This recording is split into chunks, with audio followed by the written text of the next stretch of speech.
To our special report tonight, all aboard the 815. A train that can take you to Chicago is coming to Rockford and Belvidere. The current plans from the Illinois Department of Transportation says the rail will connect Rockford, Belvidere and Huntly to Chicago. The part that's still up in the air is when. IDOT says we should have rail service by early 2026, but challenges from the supply chain could move that date back.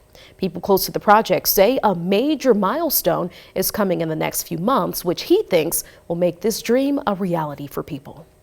But the big thing that'll be happening hopefully by early next year will be the naming of an operator. It will likely be Metro or Amtrak. And I think once the operator is named, I think people will believe a little more this is actually going to happen. But tonight we're not just digging deeper into when the Chicago train is coming to the state line. We look into what the economic impact that train could bring, if COVID shattered the rail industry, and the surprisingly big role you play in both those questions. I mean, we had train service obviously 40, 50 years ago. And while we don't now, it's kind of a head scratcher. It's been decades of head scratches and headaches for people who wanted a fast track to the Windy City from the state line, a service that would connect the 815 to one of the biggest areas of opportunity in the entire country. We have in the United States 3 primary markets: Los Angeles, New York, and Chicago. And we do not have the disadvantage, we have the advantage of being, in the backyard of one of the country's 3 primary markets. Rockford and Belvidere will soon get train access to Chicago, but what exactly does that mean for our area?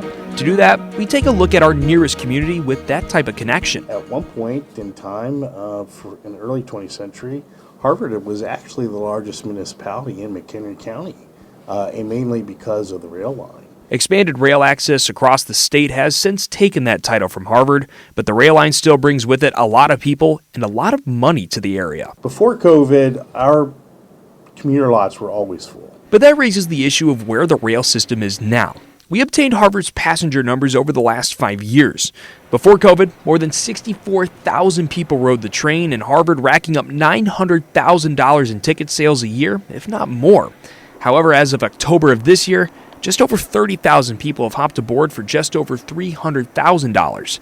But even with the rail line still recovering, where the train goes, so does development. People move, whether it's rail, whether it's airport, whether it's road, whatever that transportation network is and how people travel, economic development, housing, retail follow. Which is a Development R1 Planning Council Executive Director Michael Dunn Jr. follows closely and could see the state line cashing in. My hope is that as we plan for where those rail stations are in Belvidere and Rockford, that there's a residential component that comes up around those terminals for people that might want to live out here but still have that connectivity, maybe not 5 days a week, 8 to 5, but have that connectivity that when they need to, they can just hop on a train.